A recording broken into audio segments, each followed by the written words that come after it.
All right, so we are going to go ahead and get started.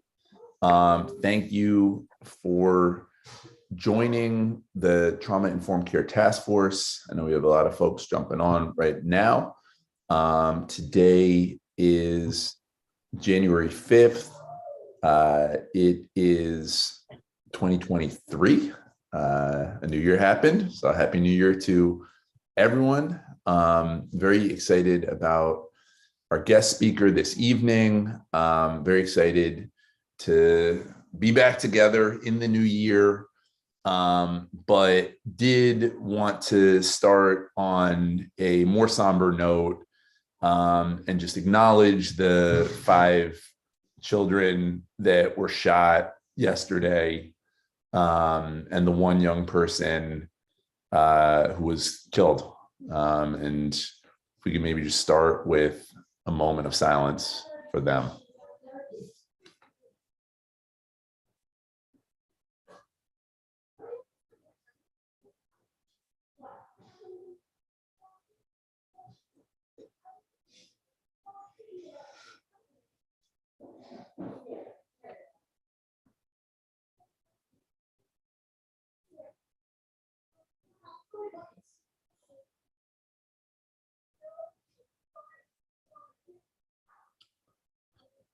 Thank you for that. Talked to Councilman Burnett and Mayor Scott yesterday, who had both been there after the violence occurred, and they were just extremely shaken up. The loss of human life is always really hard, even in a city where we lose a lot of lives to violence. But when it's a child, it is particularly painful. And the idea that kids who are just going out to eat lunch in the middle of the day on a school day end up shot is just deeply disturbing and heartbreaking, and painful on a number of levels. And I wanted to, before we do the rounds question and before we get into it, I did want to maybe just open up the space to hear if folks have any reactions. In speaking to the mayor, of course, offered any support from us that they needed, any sort of mental health support, but wanted to maybe just open up and see if folks either had thoughts or reactions, in a really painful moment.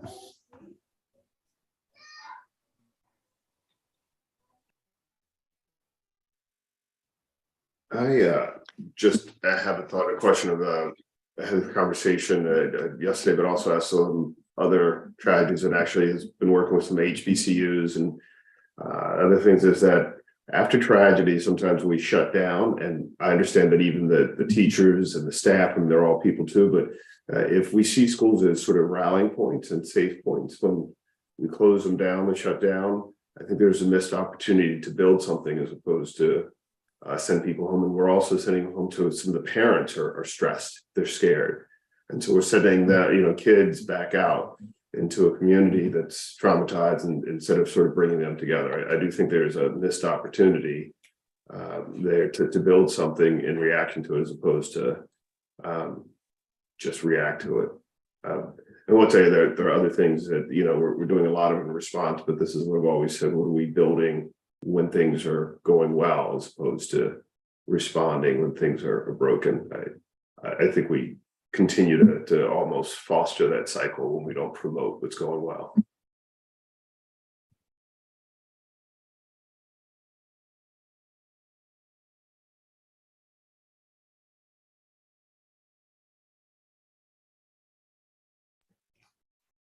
No, I think that's a great point. Sorry, Fariha, were you coming off mute?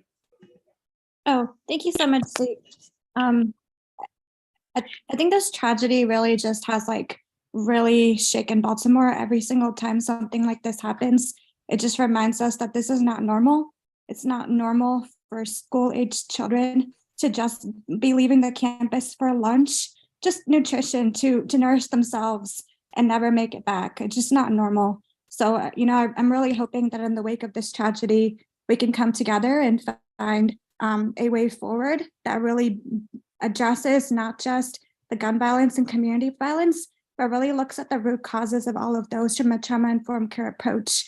I know that's a topic that all of us are very passionate about, and I would just love for us to, be able to articulate policy recommendations that really address not only those short-term needs that community needs, because again, we notice these patterns are happening in highly disinvested areas where we just need a lot more love and support and resources. So I hope we can find both short-term resources and wraparound supports as well as long-term ones to address the root causes. I think that's the only way we're going to have any difference in Baltimore, quite frankly. We have to address the pain.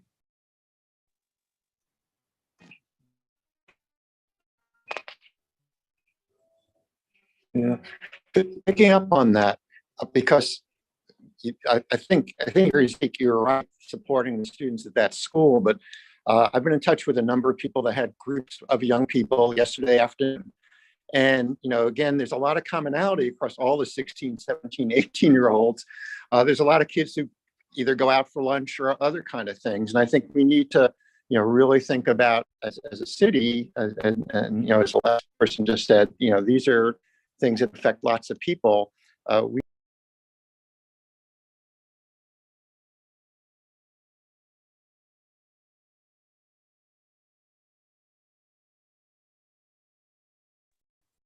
Hey, Phil, I lost you. That might be my bad internet. No, I think he entirely dropped off the call. No, gotcha.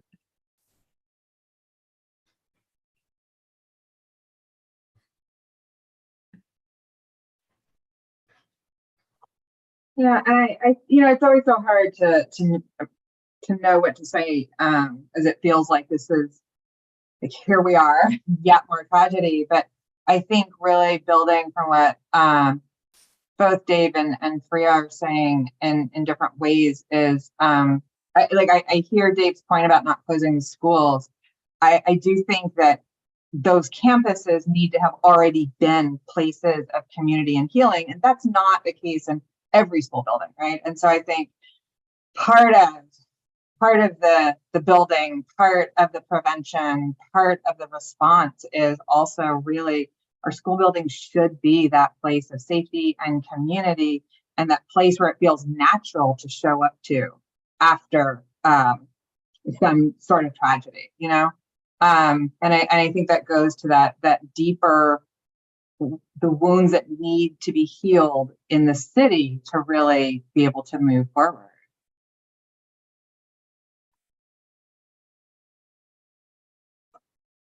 And it looks like we have Bill back, I think.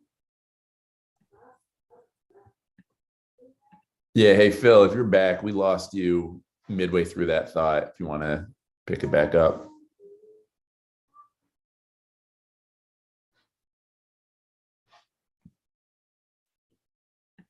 May not have audio just yet.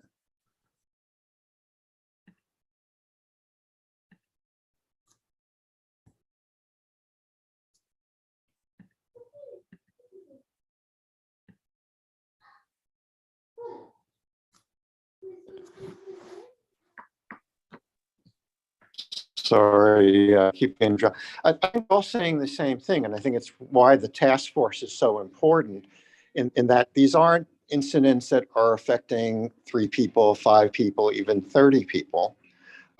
Because they're accumulating. I mean, the first person who died from gunfire in the new year was a 17-year-old. That increasing, not, it's not the majority, but there are a large number of younger people who are getting killed in Baltimore. And I think certainly our child work group, but also the broader work group, I think need to figure out how can we be jury rigging the responses that are there. I mean, these are not things like in 10 years, what should we be doing? As I was talking about, that a lot of the people that were working with youth last night or yesterday afternoon, this was coming up from that, really impacting them. And I think, whether it's today or, quickly, we figure out, because there's a lot of expertise and experience actually on both the task force and the people we work with, but they're not necessarily easily connected or rapidly connected, as we could. And this may be as sad as it is. I do think we have assets in the city that we just need to figure out how to mobilize them quickly when these kind of things happen to people and families. Oh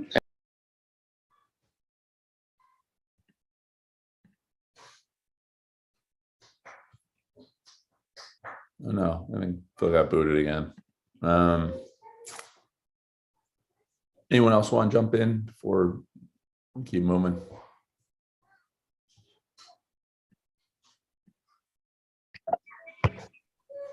And I just keep getting dropped, so I'm just going to stop here. All right, no, but point well taken, Phil.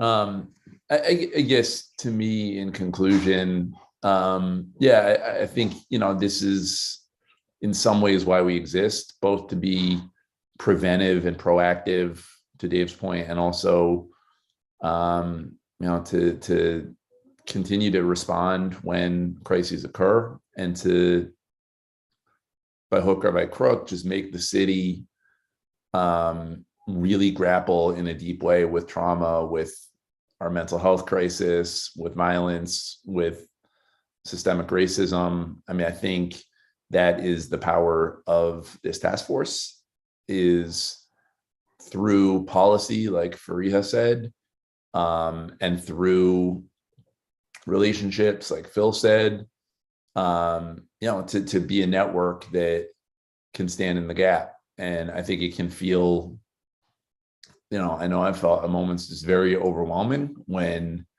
stuff like this happens, but I think it's a reminder of the need for the work. And this is how we were created originally, was young people after a shooting at Douglas calling for legislation. And so, I think we need to continue that spirit and continue to, be there for kids and for other folks who are in pain, and for ourselves and each other.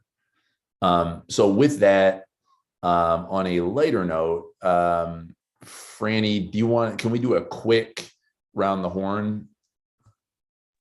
Yeah. And I was thinking about the new year, so I kind of wanted to go that route. It might be a little bit cliche, but I want us to talk about a hope that we have for 2023. So this could be like personal, family related, or Baltimore or worldwide, or anything very open-ended, but a hope for 2023.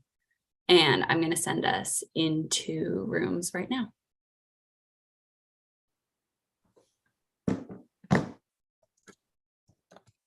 So you should have gotten the invite.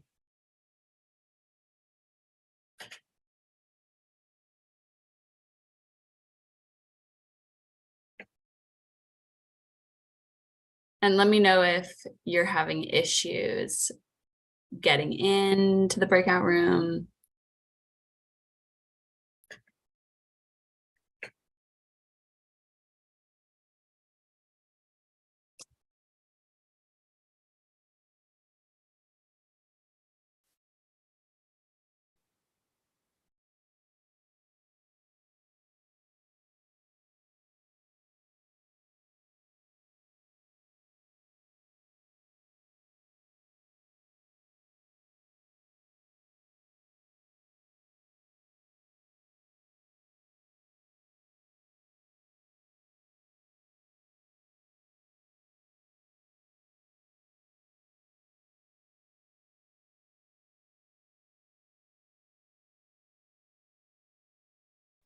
Hey, Dr. Nichols. Hey, Dr. Gavin can't hear me yet. Oh.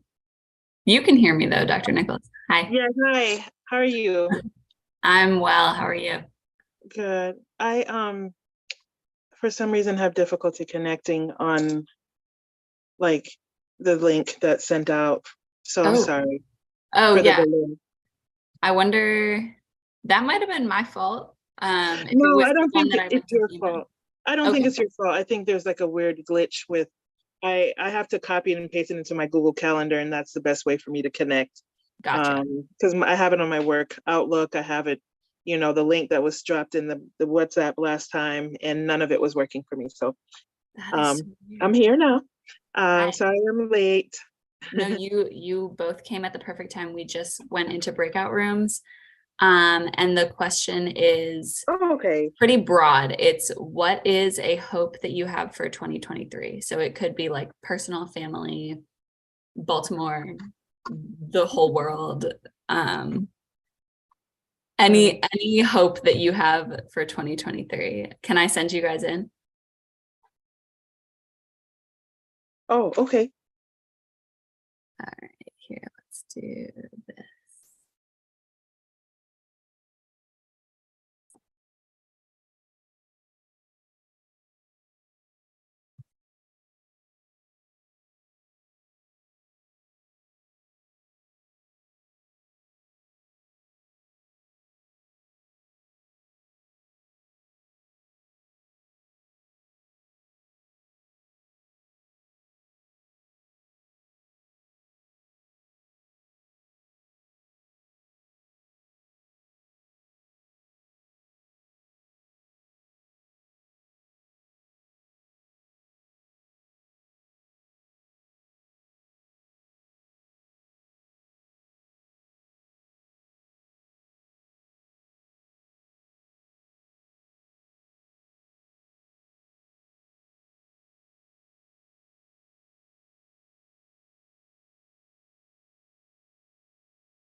Welcome.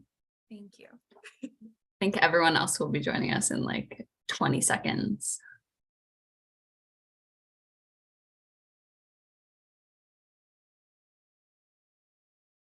Also, Mariel, I'm going to be in the youth committee for part of today, just to let you know. We may have an abbreviated group because I don't think we have a ton of folks here. And so, Okay, that's perfect. great. All right, welcome back. I am feeling infinitely more hopeful about the new year and very, very, very excited for our speaker this evening. Let me, before doing the formal introduction, or I'm actually going to pass it as we move into our DEI. I'm going to pass it to our DEI chair, the amazing Fariha, who is going to introduce our guest speaker. Thank you so much, Zeke. Thank you, everybody. Happy New Year. Happy 2023. I am personally so excited to introduce the first speaker for 2023, Erica Walther. She's going to be presenting on Our Children Don't Need a Savior, Anti-Racist Education in the Face of the White Savior Complex. Erica is a brilliant educator. She's actually worked as a city schools educator since 2012, so she brings a wealth of experience. She's learned in her tenure that relationships between students and their school communities are a major indicator for student success. Her conversations with young people and families throughout the last decade really have driven her work for a safer, more equitable, inclusive education system for all children. And she's also a multi-classroom lead teacher through the Opportunity Culture Initiative in city schools. And currently she supports our kindergarten through 5th grade students, as well as the language arts teachers in her school building. And I think her conversation today is just so timely for you know what we were just discussing. So thank you so much, Erica. Really, really happy to have you here. Thank you so much, Fariha. I am thrilled and ecstatic to be here. I've been jittery all day and just so excited to come on and talk with everyone and just share my story. And, you know, I'm really most excited for the Q&A. I'm not going to lie. That's my favorite thing about these kinds of things, but we'll go ahead and jump into it. Bear with me just a moment while I get my screen share ready to go. Do I have? Yes, I do. Okay, give me just a moment. And Erica, while you're pulling your slides up, I can share the links for you in the chat box. Oh, that would be lovely. Thank you so much.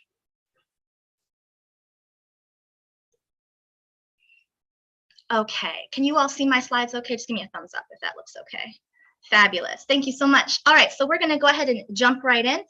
Again, my name is Erica Walther. I will be presenting to you today about the white savior complex and its effect on our efforts to move toward an anti-racist educational system here in not just Baltimore City, but nationwide. So we're going to go ahead and jump into it. I'm going to introduce myself and tell you a little bit about me. I know Fariha kind of listed off some bullet points, but just to review, I have been here teaching in the city since 2012. I've been working in K through 6 classrooms. I also have some experience. I'm a little higher than 6th grade, but most of my work is in K through 6. I also have, this is my 2nd year in instructional coaching work. I also have 3 years of curriculum implementation support experience. I've been involved in some form of DEI work since about 2008. Of course, back then we didn't call it DEI work. When I was at Towson University as an undergrad, we called it the White Privilege Awareness Movement. And I was one of 3 members. And we led symposiums, we led privilege walks, we were out in the middle of the campus just spreading information. And that was really kind of where I got my start interacting with folks, talking about white privilege, talking about white guilt complexes and the things that happen when white guilt goes unchecked, because we don't just have to check privilege, we also have to check our guilt and address that before we can, you know, actually make change happen. And that being said, my concentration is white privilege and white guilt complexes and the effects of those things and how they permeate our communities and spread. All right, and then I think it's really important before I jump into the work to address my own positionality and intersectionality as myself. I think that's really crucial. Everyone on the call, you know, needs to know where I'm coming from before I start spouting what I have to say. I do want to just start with, I am a white female from the middle class. I am a 1st generation college graduate. I grew up in Baltimore County. And I've been living and teaching in Baltimore City since I started teaching in 2012 through the Urban Teachers Program. So in order to begin our conversation, we need a shared definition of what the white savior complex actually is. And it was harder than you might think to actually find a, you know, textbook definition of a white savior complex. I think that's mostly because most of the research around white privilege is centered on the impact on the other, and not the introspection that's actually required of us as white folks who want to do the work correctly. But we're going to engage in some of that introspection today. So the first definition you can see on the slide in the yellow is kind of my umbrella definition. This is the definition of a white savior complex that could be happening in any kind of organization, any system, any government agency, any company, etc. This is referring to white folks who enter into BIPOC spaces for what we would call a self-serving purpose. Whether it's malicious or not is irrelevant. Intent is just a little bit beyond the scope, right, of what the white savior complex is going to look like. And then as we move through this cycle, we get into the second definition, the belief that BIPOC need a hero, right? And this is what gets us into more the public service sector, where we see white savior complexes kind of permeating and causing problems. And when we get to education, we get to the definition in blue, right? So when we are thinking about our education system, the white savior complex shows its head in the belief that people of color, especially young children, are not getting their needs met within their own community, and by extension, that a white person has the resources needed to fix or save the community. I do want to take a moment to address the compass in the left-hand corner. So we will be using the Courageous Conversations Around Race compass. I'll be referring to it throughout our conversation today. If you're unfamiliar with what that compass is, just a quick little refresher, it's just a place to check in with yourself. This is not something that I expect you to, put in the chat or share out loud, unless you feel, so inclined, feel free. But just to check in with yourself as I, talk through some information that might be challenging to hear, and it might be challenging to sit with, depending on where you're coming from and your own position in this work. So when we start in this compass, I'm going to bring up a bigger version of it here. You're in one of these 4 quadrants. You're either in the thinking stage, where you're trying to understand, or you're in the acting stage, where you're ready to go. You're ready to fix this problem. What do we do? Where are we going? Who are we talking to? Or you're in the believing stage, where that's where your conviction lies. That's where your beliefs and values sit close to your heart. And then if you're in the emotional stage, you're having an emotional reaction in the moment. You might be feeling sad or angry or frustrated or confused or elated, right? So as we go, I'll just be referring to the compass and just reminding you all to just take a pause and just check in with yourself and see where you are on the compass within that moment. So my guiding question for the rest of the presentation is, what does anti-racist education in the face of the white savior complex look like? Okay, so I've identified 4 places where white savior complexes permeate the most in our education system. And I'm going to start at the top with hiring and our certification processes. Okay. Now, I do want to start by clarifying, I am not saying that human capital is overtly seeking out only white candidates. I want to be very clear about that. However, they are pulling recruits from predominantly white programs and white universities. These pools are overwhelmingly lacking the diversity we need due to systemic barriers, such as certification requirements, as we look to the second bullet point. The certification requirements for teachers in Maryland have long been under scrutiny for favoring white, upper middle class candidates who have more experience navigating bureaucratic systems with success. I want to emphasize that point. Folks who have experience navigating bureaucracy with success, right? We know a lot of folks have experience with the bureaucracy, but their experience with that is often unsuccessful and frustrating. For example, I know at least 5 teachers of color in my close circle of educators who are still on a conditional certification right now, pending their praxis scores. The praxis has been called out by I don't know how many people at this point for being systematically racist in nature, and the statistics on the disparities between white educator scores and people of color's educator scores are alarming. I've been asked by teacher prep programs to teach courses to help their BIPOC educators prepare to retake their tests after several failed attempts. And these are excellent educators, people who truly have the best interests of our children at heart. And then we get down to culture. So because the candidate pool is flooded with white applicants and BIPOC applicants are having a harder time obtaining licensure, there's this false message that's being spread when we talk about the need that we have for teachers, right? The impression is that we need more white teachers to fill these spots because there are not enough BIPOC teachers who are willing to do the work. And as we know, that could not be further from reality.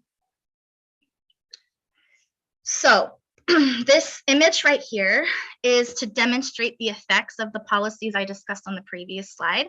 This is what I mean when I say the candidate pool is flooded with white educators. When you look at the numbers on the left, there is no comparison. This ratio would look, ridiculous if you were to do the math on that. I will say in Baltimore City alone, more than 80% of our students are Black and brown, but barely 40% of our current teacher workforce are Black and brown. And while this number has increased in the last 7 years, and BCPSS has stated that they are committed to looking at these policies and systems, they have stated that they're looking at, unnecessary barriers for BIPOC applicants, and they're looking closely at where and how teachers are being recruited. That's a great step in the right direction, but I think it's time to put our foot on the gas on that initiative and really start moving in that direction. We really have to look at where our teachers are being recruited from. What can we do to get more teachers in our district that are representative of our student population? And I'm going to talk a little bit about why that's crucial in a couple more slides. So I want to pause here for a moment. I have an example, an anecdote from an author who works for the Daily Utah Chronicle. Her name is Sasha Poma. And this is her experience as a child, as a Latina in the school system. So I'm going to stop talking for a moment and give you a moment to read her story, and then I'll speak up in a moment.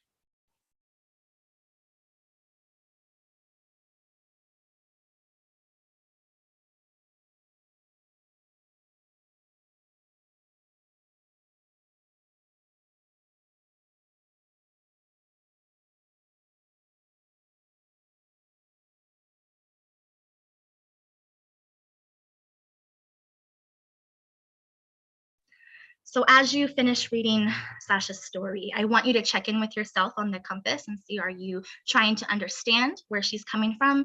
Are you in an emotional state? Are you in the believing state? Or are you ready to take action? And just kind of check in with yourself. You don't need to share. I do want to highlight her last point here, right? These doubts about my intellect have made me feel I have to prove I know what I'm doing, whether through raising my hand too often in class or not asking for help when I need it, right? So inadvertently, this teacher has created a complex for Sasha, right? Where she's doubting herself and her abilities, even though she's clearly a quite capable, quite intelligent student. I've had many conversations with teachers over the years about making sure we're not making assumptions about our students. One conversation that stuck out for me recently was a 3rd grade teacher I worked with during the pandemic shutdown. She was preparing to pivot to online learning, and she was telling me why she was thinking about changing the book that students were going to be reading. And I asked her why she wanted to change the book. I just asked her to, just give me a rationale. And she told me she was worried her students wouldn't understand the themes and she would have to teach them too much background knowledge.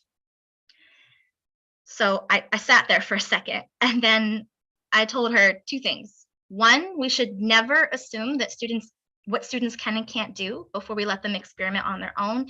And 2, if it does turn out that she needs to provide some additional scaffolding, that's what teachers do. That's literally what we do. So when a student doesn't know something due to lack of exposure to another culture, we have a responsibility to teach them what they need to know in order to skillfully navigate the world as young adults. Anything less than that, in my opinion, is just setting students up for failure. So let's dig into the research here. So the research I pulled is from the Science of Equality report from 2014, and I've pulled out 3 main findings that I think are crucial for us to talk about and reflect on today. The first finding is that white teachers tend to have lower expectations for students of color. This results in students of color having lower levels of motivation, they have issues with low self-esteem, and low academic achievement outcomes. The second finding is that white teachers show bias in their classroom management systems towards students of color. This creates a cycle of disrespect and will destroy the climate and culture of a school building. The third finding is that teachers of color tend to view students in terms of their strengths rather than their deficits. And in return, all students benefit from strength-based learning. Now, could there be other factors at play here? Absolutely, but the numbers don't lie. Suspension, expulsion, and other class disruptions are reported more often by white teachers of Black and Brown children than by teachers of any other race in the United States. I think a lot about why this disparity between the mindsets of different educators exists is because our cultural values are so incredibly different and fractured at this point. We don't have a shared language. We don't have shared community experiences. They're so vastly different that we have to have more collaboration between educators, especially white educators and Black and brown educators. We cannot continue to teach in a bubble. We'll hear this phrase a lot during professional development all the time, advocating for learning communities, but part of that work has to and must include communities where we can explore each other's mindsets and really feel comfortable digging in and exploring each other's mindsets. Now, changing a person's mindset is one of the most difficult tasks for folks in this work, as most of us probably know, but the conversation must be student-centered. Students come to us with talents and strengths, but it's our job as their teachers to foster those qualities while we fill in their knowledge gaps along the way.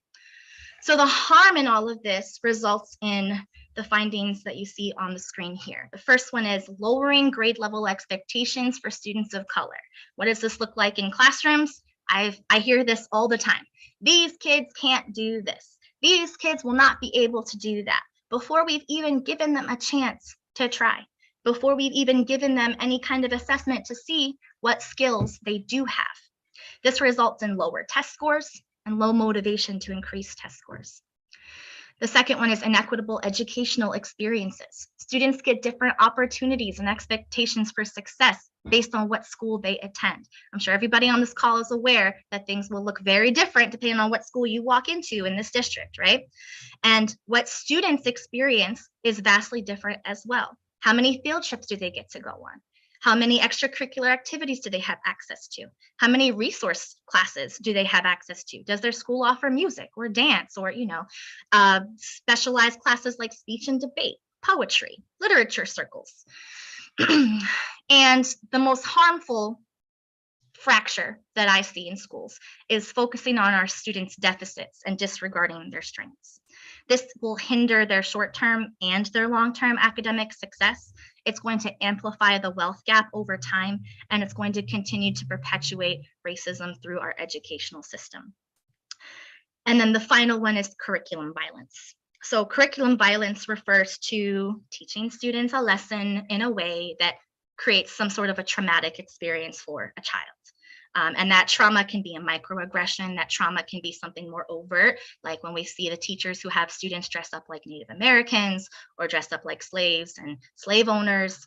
All of those kinds of activities that we see blown up and sensationalized in the news are absolutely curriculum violence, but there's more nuanced ways that curriculum violence can happen. One of the ways is disregarding student identities, perpetuating any sort of trauma, any sort of microaggression that's occurring within a lesson, and any form of tokenism in a curriculum or in a lesson as well. And when I say tokenism, I'm referring to any lesson or any text, any activity where there are people of color present in the activity, but they're only there to show face, so to speak. They are not moving the story forward. There's no character development, things of that nature. So the result is this cycle. And I'm going to read this quotation from Dr. Chris Emdin from Columbia University. He summed it up pretty nicely, better than I could myself. So there's a teacher right now in urban America who's going to teach for exactly 2 years. And then he's going to leave, believing that these young people cannot be saved. So he's going to find another career as a lawyer, get a job in the Department of Education, or start a charter school network, all based on a notion about these urban youth that is flawed. And we're going to end up in the same cycle of dysfunction that we have right now. Something's got to give. And that last sentence really punched out for me. Something's got to give.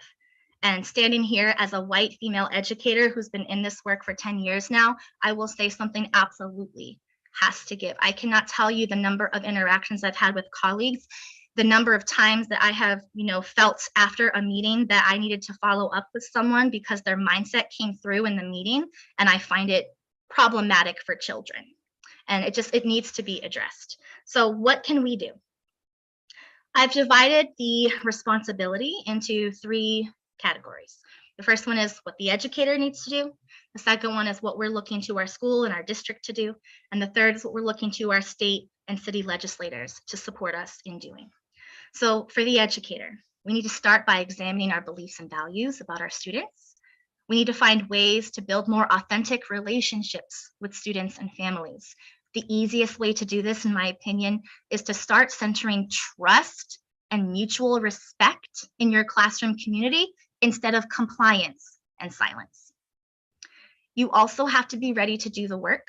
This involves learning a little bit about anti-racist pedagogy, joining a PLC, and then also practicing the step up, step back protocol, right? When we see harm, when we see something happening that's not right in a staff meeting or with a student or in a classroom or just in a building anywhere we are, step up, say something, right? That white politeness that we're all kind of privy to, we have to push past that. When we see something that's not right, we have to say something, and then immediately you step back and you say, okay, I've illuminated the problem.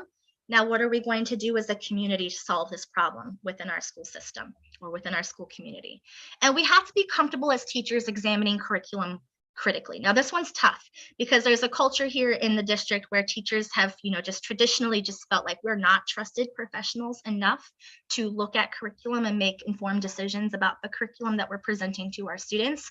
And that needs to change. Right? We are professionals. We need to be trusted as professionals that are highly qualified to do this work.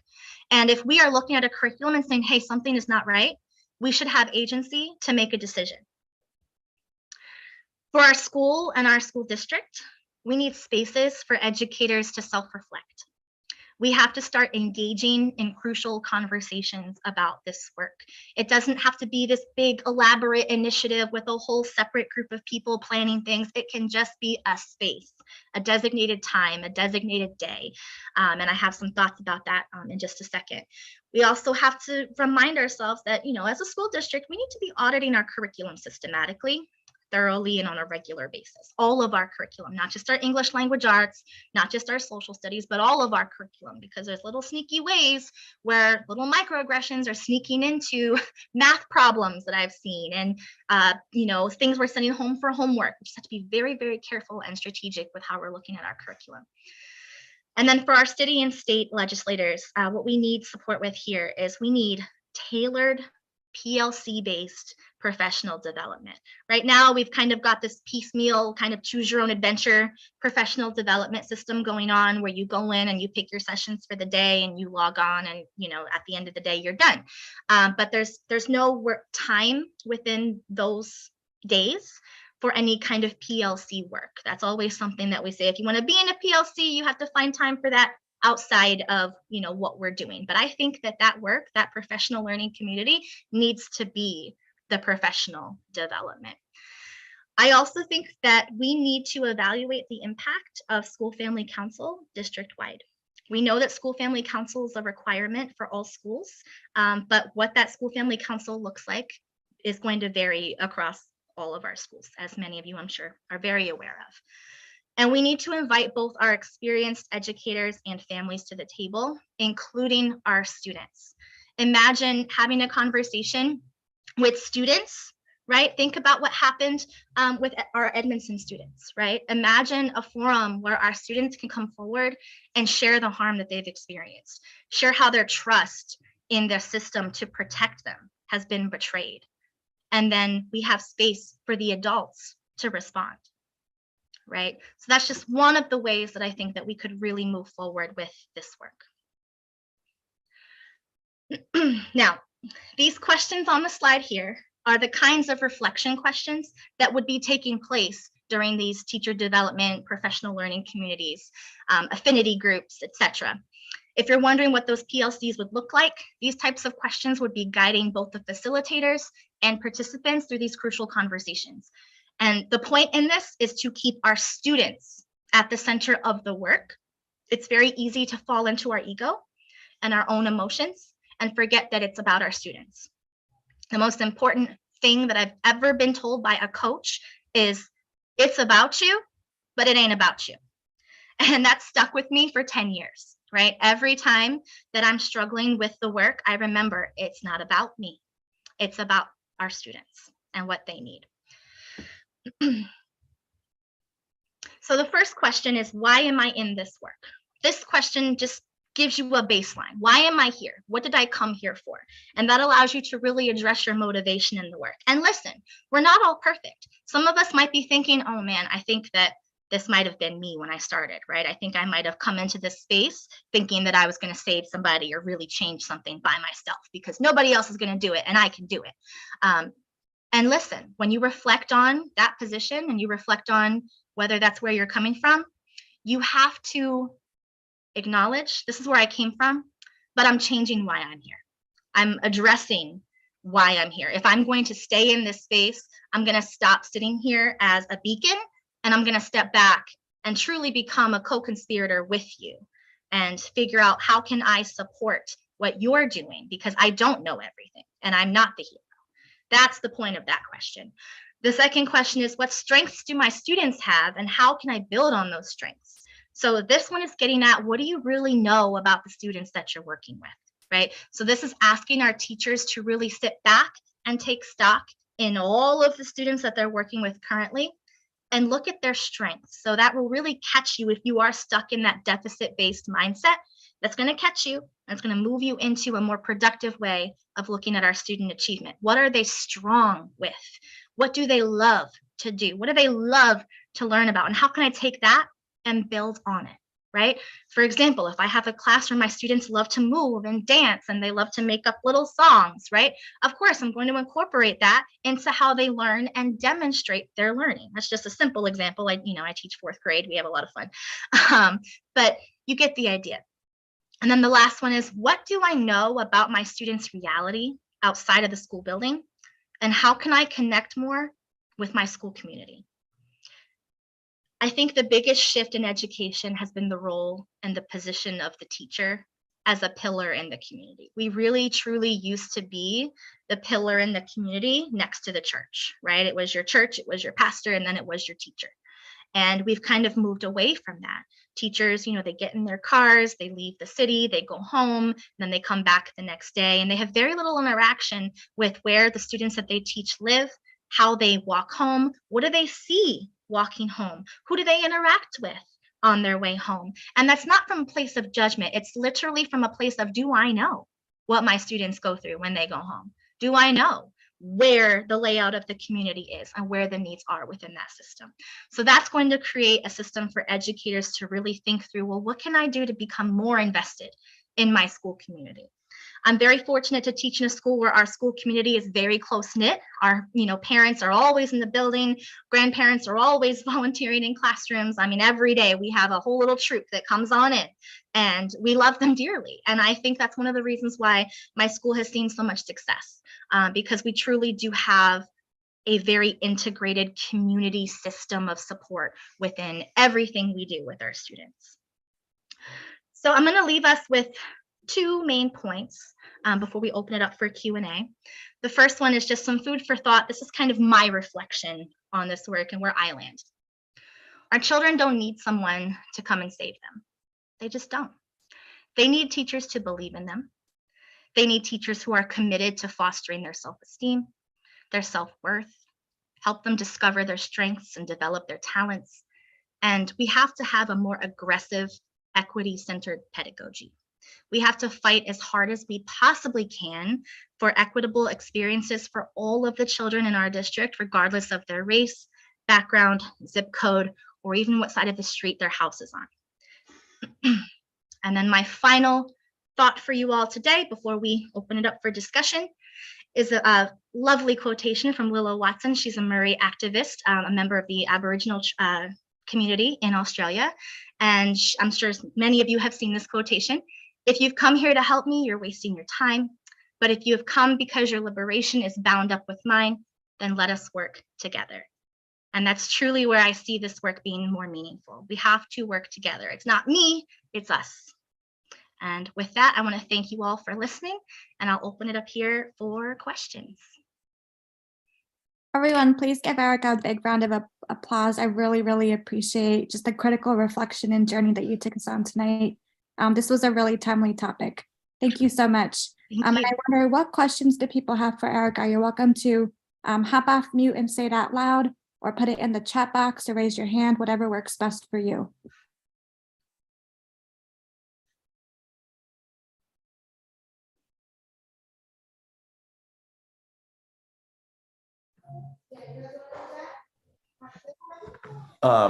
first off, thanks, Erica. Very much appreciate your message and the presentation.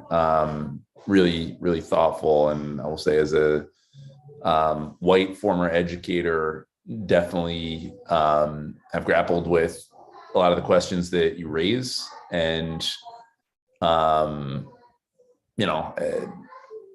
struggled, failed at points,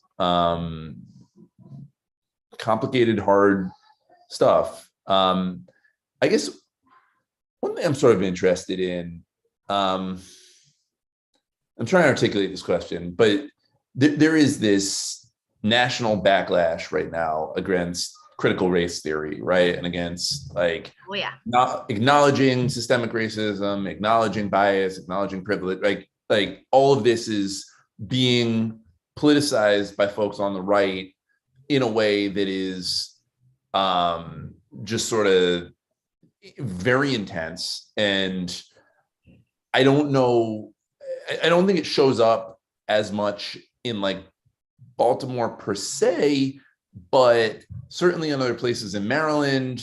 It gets into school board politics, it gets into what people consume on Fox News and Tucker Carlson. I mean, just sort of the politicization of teaching about racism has become such a thing. I'm curious how you grapple with that and how you think about not allowing other folks to distort, co-opt, destroy the message. Like, how do you use it to both do everything that you're talking about, but also kind of like build broader power and push back against this idea that schools, we cannot talk about race in schools. We cannot acknowledge, if we're even going there, then we're corrupting our kids somehow, and so on and so forth. Like, I just think a lot about kind of the backlash that has emerged in a really strong way. And, presidential candidates will absolutely use it. I mean, the governor of Pennsylvania, a big part of his election, his getting elected, was parent choice, and parent choice sort of meaning the choice to not talk about racism. And, in Florida, you see Oh yeah. Governor DeSantis banning books. I mean, like, it's like really real, and really intense. So I'm just curious kind of how you think about it in the context of the backlash against this important work. Yeah, absolutely. That's a great question, Zeke. I've actually got the opportunity to grapple with this a lot through my implementation support role. I'm helping teachers, not just in Baltimore City, but around the country, implement curriculum, a curriculum that is, moving, I wouldn't say perfect in its execution, but it's moving more toward better representation in the text that our students are reading and grappling with. And as a result, we have a lot of pushback from educators from all over who feel like, our students shouldn't be exposed to this and they shouldn't be exposed to that. And when I hear these things come up when I'm working with educators anywhere, my first question is, why not? And I push them to answer the question. I want to hear them answer the question. And I don't want to hear answers like, oh, well, it's just they're too young, they don't understand. I'll push back on that too and say, well, how do you know they won't understand? How do you know they're too young? Who told you that they're too young, right? And my second pushback is 9 times out of 10, I find that when educators or community members or even parents are pushing back against conversations about race or even conversations about what actually happened in history, which is really alarming that we feel like we can just change facts and that's okay. It's a matter of we don't feel comfortable having that conversation within ourselves, right? So when teachers and parents and community members don't feel like they have the skill or the know-how to talk about these topics within their own circles, they sure don't want to have that conversation with children. I even think about my own educational experience. I was a fairly new teacher when Freddie Gray was murdered. And I taught at a school up in Northeast Baltimore City. And even there, I was one of 3 teachers in that building, and there were probably about maybe 19 teachers at the time in that building. I was one of 3 who discussed Freddie Gray with my students the next day. 3. So 3 classrooms had conversations about Freddie Gray when he was murdered. That's it. Everyone else was kind of hushed and told to, we're not going to talk about that today. It's too soon. We don't really know all the facts, whatever the excuses are. And it's hard. It's hard to stand your ground. It really is. It takes a lot of, you have to be very solid in who you are, right? You have to have done kind of all that reflection I talked about earlier within yourself to feel like you can stand up and say, I hear you. I hear your concern, but I disagree with your concern. And we're doing a disservice to children by not preparing them for the world that they're going to have to run when we're done, right? This is their world. And we really are doing them a disservice by not allowing them the space to get ready to tackle the issues that we're going to leave them to fix.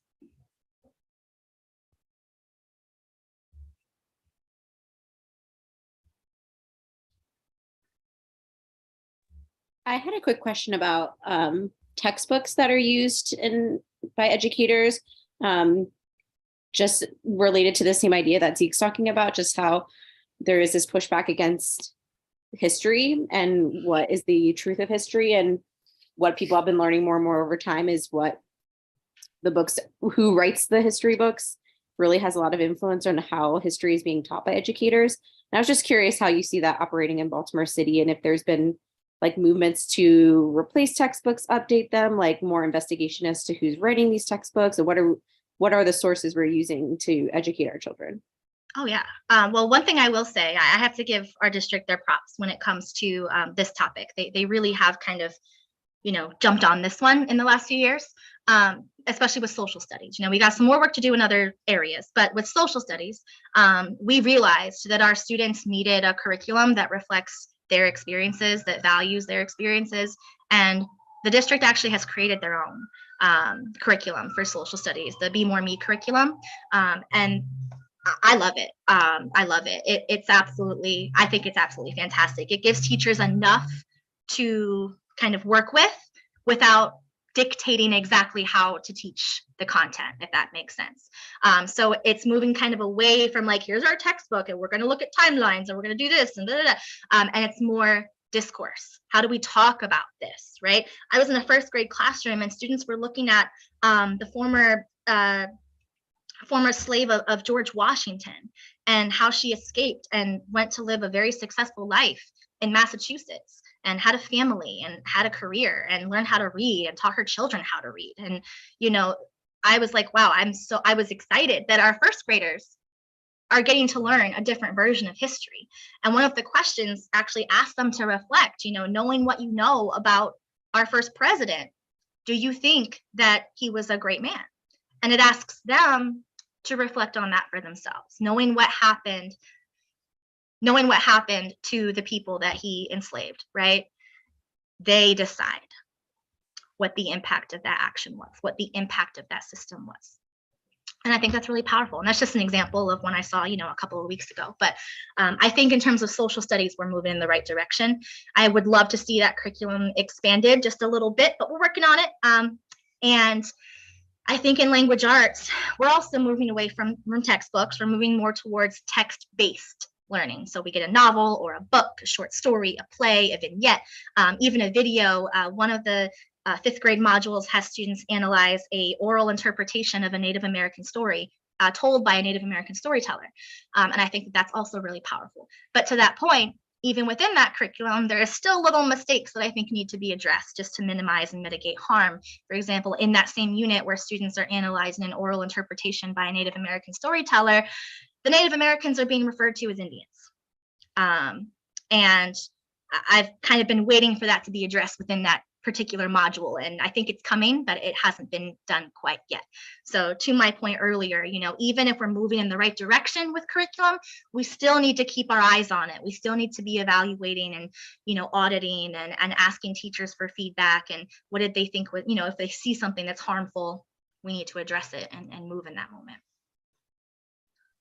Absolutely. Thank you, Erica. And as you were talking about the Be More Me social studies curriculum, I found out in the chat box that Teresa Bruce, one of our task force members, actually helped to write a lot of pieces of that curriculum, Yay. and she piloted it. So I Thank think you, Teresa. yeah, I think it just speaks to the power of like all of us working from our individual positionalities to move this anti-racist work forward. I want to pass it over to Wesley for the final question of the evening. Thank you. No problem. Thank you. And Erica, thank you so much for this. I don't have any words, really, really great presentation. And thank you for setting the stage and the table for us. The question that I have is, I know we're talking a lot about curriculum and things of that nature. And I think many of us, all, if not all of us, know that many of our young people carry trauma from home to the school, from school back to home. And oftentimes, it's hard to speak with young people who are dealing with challenges and trauma and communicating with them like, yeah, the curriculum, you need to follow this. And, when they're worried about just getting home safely. And where my question is going is, how can we best support our educators in our respective roles, in our respective places, so that you all can do the great work that you're doing, but that we can continue to uplift it in a way that continues to build on the foundation that is currently being created, but then also future-proofing the intentionality of the work that you all are doing now from the school system as these young people matriculate into real life that they're living now, but until young adulthood, we're talking higher education, direct to work, planes and opportunities for young people. How can we best support our educators in our respective place? And I know you've set the stage with a couple asks, but maybe if you could elaborate on that for us in our respective places so that we can continue to uplift the work that you're doing. Absolutely. So I'll start with kind of what my initial reaction was to your question, and I wanted to yell out without interrupting you, connection before content. That has to happen. We're not going to get anywhere with our students by just kind of trying to shove information into them without acknowledging where they are in that moment. Think about ourselves as adults, and when we have a really rough morning, you woke up and your power was out, and you got to figure out how to get ready and get up and go to work and do your job, right? You get a distressing phone call in the middle of 5 minutes before you have to go pick up your class from lunch, and you have to just push through it and go get your kids, because who else is going to do it? We have to remember that it's connection before content. And for that to be effective, it has to start with the adults and how we interact with each other. When teachers are talking to teachers, right?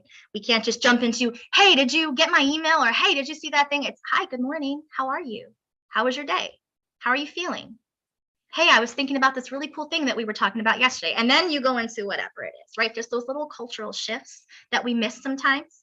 That's a really important piece. And when students see us doing that, they do it too. Right. When students are watching how we talk to each other, I had the pleasure of teaching with one of my best friends for 3 years.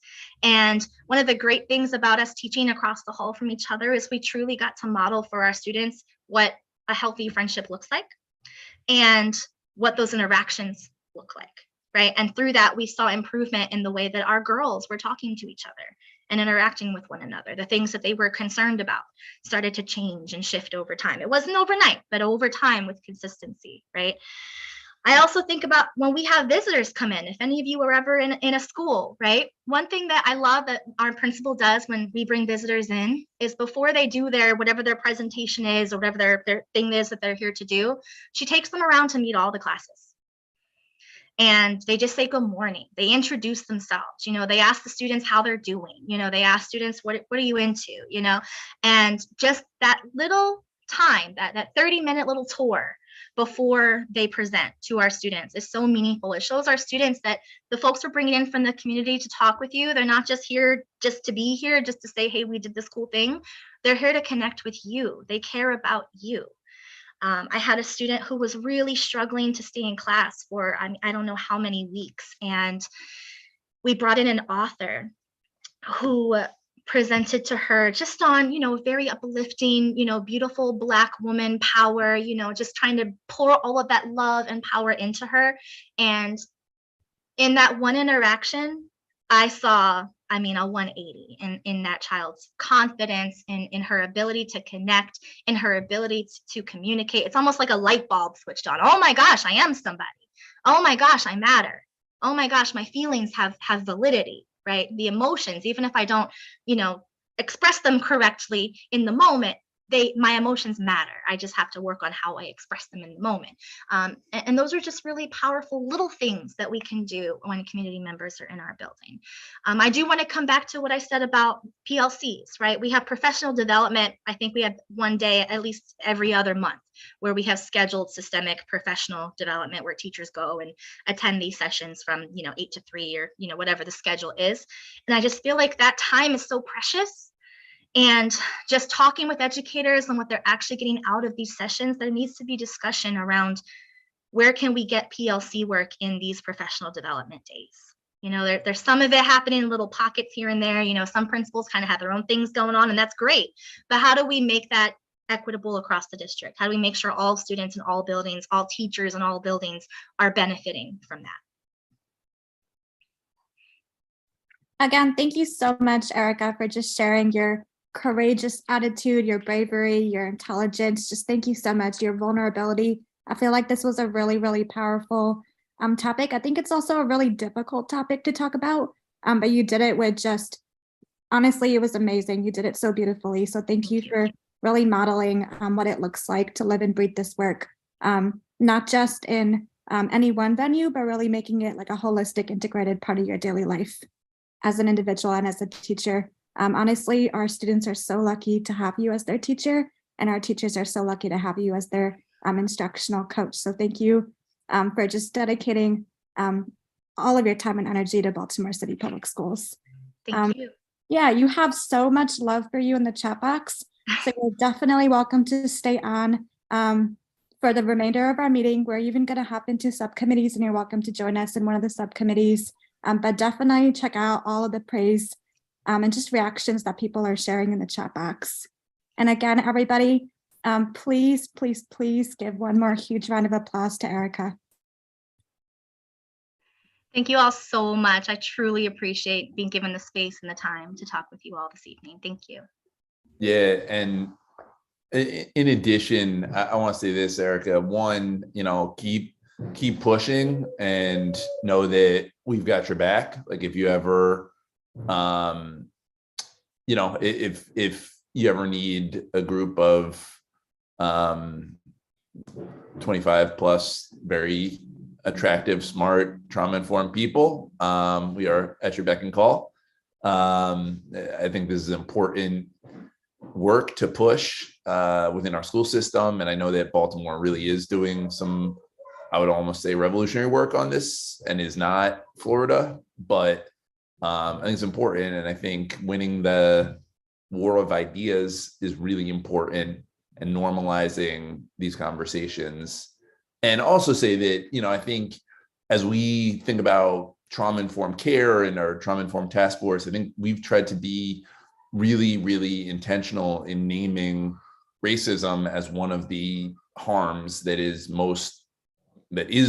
the most present in our city, and that has determined destiny for so many people, and be really clear about that, and not mince words, and not half step or anything. And the first, as we train city agencies, we started with our libraries in trauma-informed care, and the first session was Dr. Lawrence Brown, who wrote The Black Butterfly, which is a really, really sharp historical analysis of structurally how Baltimore became so deeply segregated. And it was really interesting because by and large, I would say, like, Anne, tell me if you feel like I'm wrong here, but like 90% of folks were like, this is exactly what we need to be talking about. And then 10% of folks were like, I didn't feel comfortable, and I didn't like this. And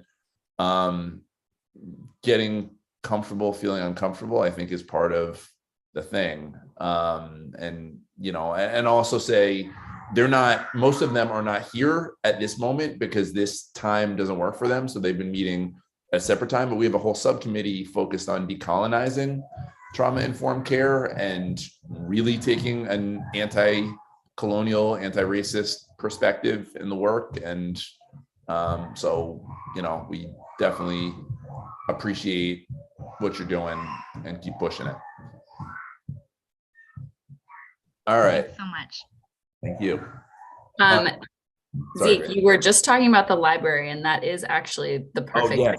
Good call. Thank you, Franny. Go ahead. No, you do it. You got this one.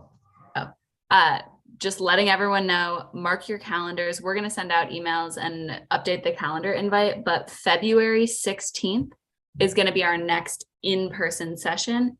And the library is hosting us, the Penn North branch.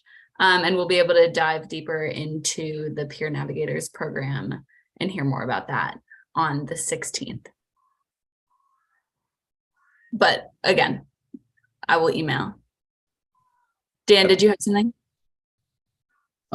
Yeah, thank you. I just wanted to say really fast, that was amazing, Erica. That was a tremendous presentation. Some of you may have heard that over the winter break, several schools around the city suffered water main breaks, pipe bursting in the building. Apparently 11 schools suffered major damage. My school was hit really hard. We lost basically a wing of the building. My classroom was destroyed. The entire floor of my building was destroyed. Just water had flooded the building, probably all 3 of the floors. So we're closed and going to school virtually. I know digital was hit really hard. I know, yeah. So I just kind of want to put it out there because I know we got a lot of folks out here who have resources that they can help when we respond to this. We're going to be in a rebuilding phase for several months over at Douglas. We don't even know exactly the plan for getting back in the building or how safe the air quality is going to be and scope of work it's going to take to fix it. But I just, you know, I want to put it out there for folks who may have a line on some resources that we're going to need when we go back to rebuild. I'm going to have a lot of books I need to replace. Of course, I've got some of them dropped from here, but like it's going to be a pretty intense rebuilding effort. A lot of furniture and material and, you know, just any soft stuff in classrooms had to get tossed out, carpets, all the nice stuff the teachers brought in to make it a more inviting space is just gone. So if you've got a line on, you know, folks out there who have resources that they are willing to direct, it's something that's really needed right now. And when first off, thank you for sharing that with the task force. That's awful, and it's just so frustrating to continue to have schools that can't adequately support our kids or teachers just because the physical infrastructure is so jacked up.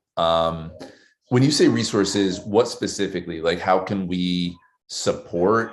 It is, I guess, 2 questions. What resources do you need? And 2, like, is there a political / advocacy push on someone, maybe it's on me, like maybe it's on city council, but like to try to move the situation? Well, I think a lot of it is like, it's brand new. Teachers just technically found out about it on Tuesday. And I don't know, it seems like there's an effort to kind of keep it under wraps right now. So there hasn't been any like efforts to do GoFundMe's or anything like that. I think we're still trying to get the situation report under control, figure out when we're going to be opening up again. None of us want to start fundraising if we don't have a physical space to put the things yet. But I mean, I think, yeah, obviously it's got to be a policy end because, and I know that there's a lot of work being done on this. We're on the 21st century list. We're scheduled for a renovation, not this year, but next year. So, you know, that's a huge part of it. Like it's crucial that kids are coming back from a break where we know that unfortunately a lot of traumatic events happen to children over the holidays and they need access to resources. They need access to what's in the buildings. And, you know, when our material fails, kids are the ones who suffer. So they're going to suffer educationally and they're going to suffer because they were being denied access to, you know, the meals that they get in the building, the mental health services they get in the building, and just the space, being in the safe space.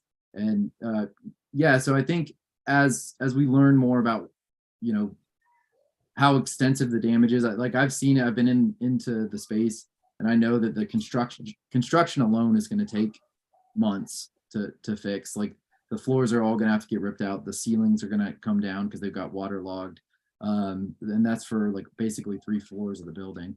They're gonna have to cut away the walls about 6 inches up on in every classroom that got wet, replace all. So, and it's the question is whether or not this is going to get done for us at least, and they'll do that and then renovate the building again next year, which seems counterintuitive.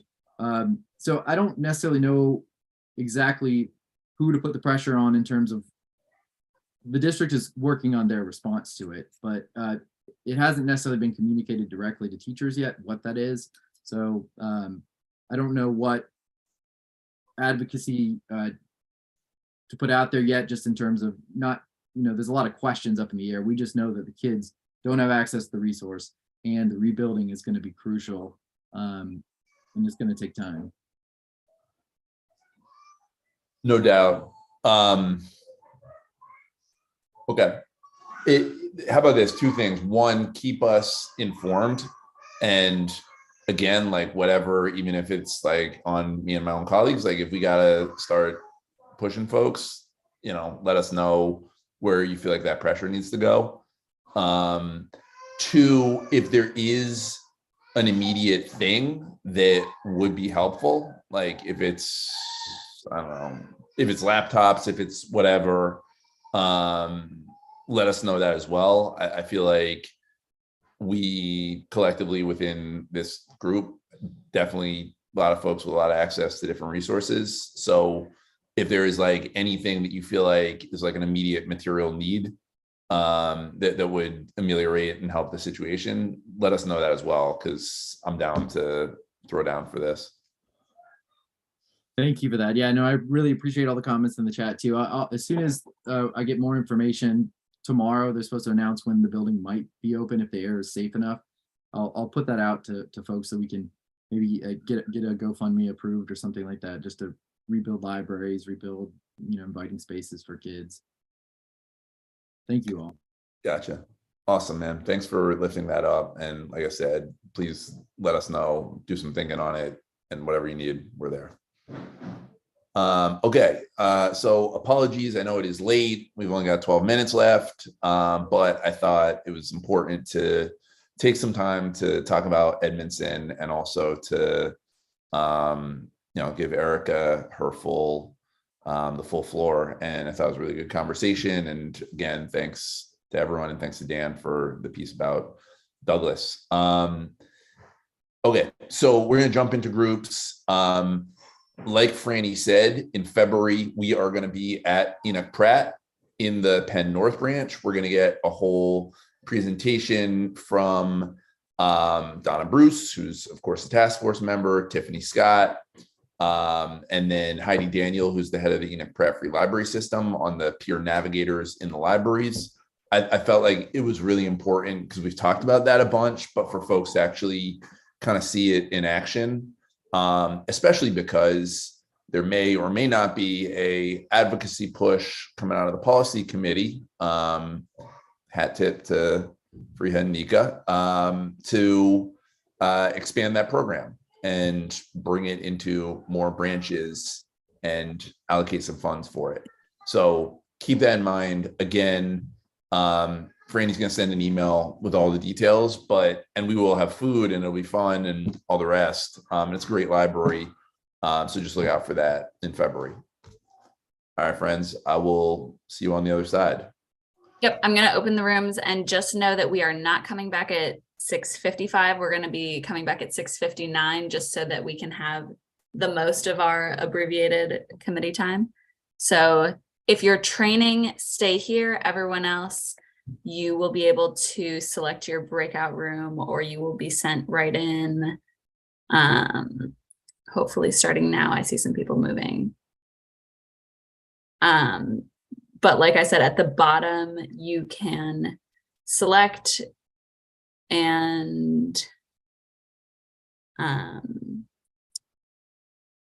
if you're training, stay here. Does anyone need assistance in joining a room before I make my exit?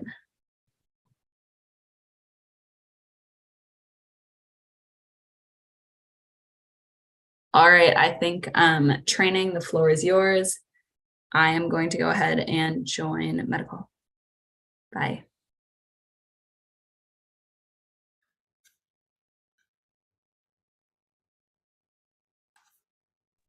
Good evening, everybody.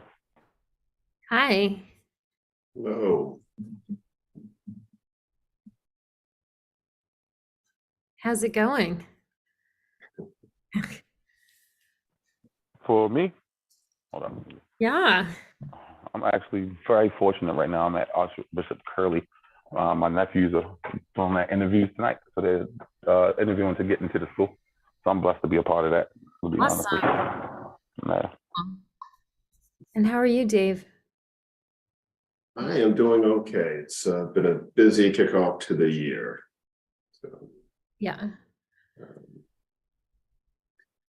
I don't know, is there a topic of the training or are we just? I do not have anything. Yeah, I don't know. Mark, is there anything that you know of that we should talk about in terms of the upcoming training? No, I think just the logistics of it, we know the where. They're doing it over at the school for PD, right? You just need to nail down the when. I think Corey was handling that. He was going to talk to the principal about when it was going to take place. You know, I'm doing a series of training at Pimlico Elementary in March. Okay, so they did get the date. So that's right. So that's Yeah. the thing. So for us, I think that's the only thing we had. We didn't really have anything else. I think it's March 17th. The one thing I do want to share as much as, we're doing the adult courses. There's now mental health first aid for teens. Yeah, I teach the courses, I believe, whatever, but I think the opportunity there is to have more people come in and have more contacts with kids. That isn't just, I think it's talking about mental health first aid, but I think it's providing supports for both the teachers and the kids. I think the more we can do, and Tamar, I appreciate your work in prevention. It's always my work and really health promotion, but ways that we can build the capacity of kids and teachers that isn't just a response. Like, it's great after Edmondson, everybody's going to get all these social workers coming in, but what happens the other 179 days of the year? And so that's really what we're looking at, is how can we infuse this into what happens all the time, not just when there's a crisis.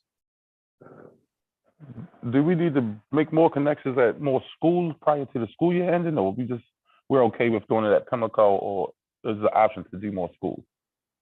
I mean, we'd be happy to do it everywhere, not just for the staff, but also offer it for the parents, the organizations around, and for the high schools, do the teen mental health first aid, but also at a program we're working with is building out near peer tutoring, where we have high school students working with elementary and middle school. So you're really building communities of support rather than having experts who sort of live outside the communities come in and talk about it. So it's building community as opposed to, building sort of this addiction to experts about, our own lives. So I know we question, had how much lead time do we need to implement it? So if I go to Mervo and they say, yeah, we would love it, how much lead time do you need on your end, Dave? I mean, for something teen, it's really about scope. You can do it probably within a month. Okay. Yeah, I was just gonna say we had like a certain amount of funding, I think, to cover the Pimlico training. I don't know how much, I guess for additional schools, there'd have to be additional funding. But I don't know, were we gonna invite, well, I guess first, like all, parents, teachers, and young people at Pimlico? Or was it just going to be for school staff? I'm not sure. And then also were folks from other schools going to be invited to come to Pimlico? So my understanding was that they were just going to do the Pimlico staff. I had certainly offered, and through another organization I work with, and it's called the Central East Mental Health Technology Transfer Center. We're funded by SAMHSA to provide training and technical assistance. So we can actually provide some funding for other stuff for partners to do some of that work. But we're trying to do it in a much more planned and thoughtful way than kind of just throwing things at the wall. So if there are other schools, or if we wanted to do a more community-based approach, that would be great. It's, I would say not a matter of if, but how we're going to make it happen. But we just need those partners and say, we're going to do this, and we'll figure out a way. Question, is the cost something like 10,000, or is it like, I guess, what's the cost, and does that cover X amount of people? Like, is it, 5,000 can get you 10 people in, or like, what does that break down to? It really depends on what you want to do. I mean, if you're talking about for the staff, that's you can get a per person cost, but the scale, the more you do, the cheaper it gets, because each class is a maximum of 30 people in a class.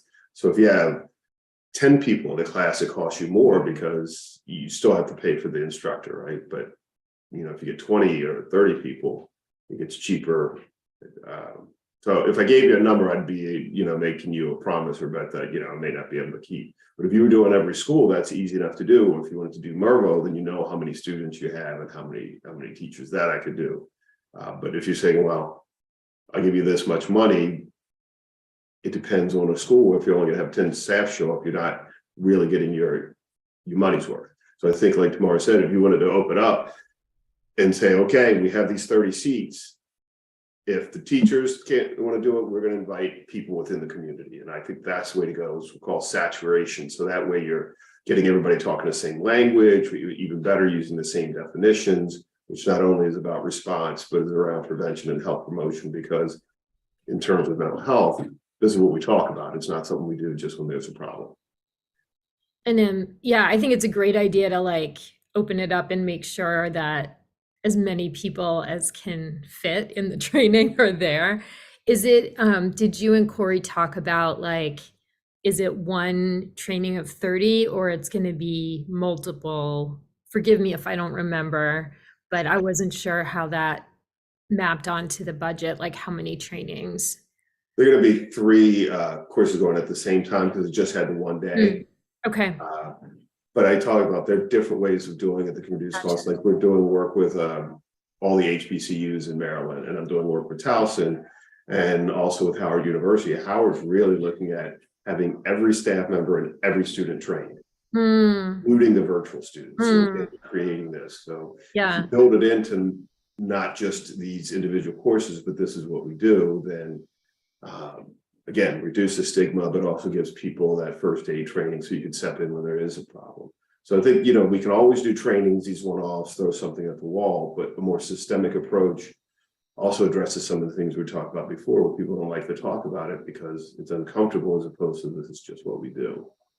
I'm curious, I do love the prevention and promotion angle. And can you talk a little bit about what have you seen in districts or communities where you've done training of a number of school, really tried to lay the groundwork for sort of training everybody? What kind of community gets formed? How does that get sustained? Can you talk a little bit about what that looks like? So I actually take a 2-path. One is mental health first aid. It's a course, right? So part of it is one thing we talk about, and I mentioned this in one of the breakout rooms. It is not talking about others. We make it very personal so that people share, because we all have some connection to someone who's either has a mental health crisis or is living with toxic stress or someone. So what do we do to take care of ourselves and others? So you personalize it, as opposed to my background is education. I'm certified K through adult and special education taught. And every time you come in, someone comes to teach you about something, you say about how to work with the kids. Well, what about us? So in schools that we work with, you take a much more of that community-based approach. What are we doing to move forward together? We're not going to lower the bar. We're going to raise the bar, but this is how we're going to get there together. We're not fighting against something, but with something. And that tends to work a lot better. And so when I talk about mental health first aid, I don't see that as the panacea, the answer. It is a tool for building community. And then my work is also what's called job embedded professional development. We do all this, then how do we actually implement it on day to day? And creating things like positive social epidemics and celebrating what's good and having those things that people talked about. That's the only way to create sustained and quick change that doesn't take those 3 to 5 years they talk about. And that is where we've seen progress.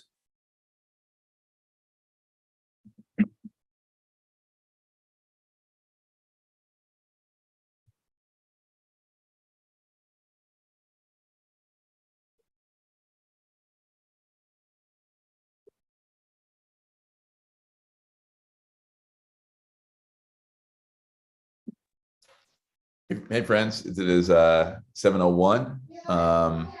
Thanks again to everyone for joining. Sorry, we only got like 12 or 11 minutes in the committee, but we will see you soon and very much look forward to an in-person meeting in February.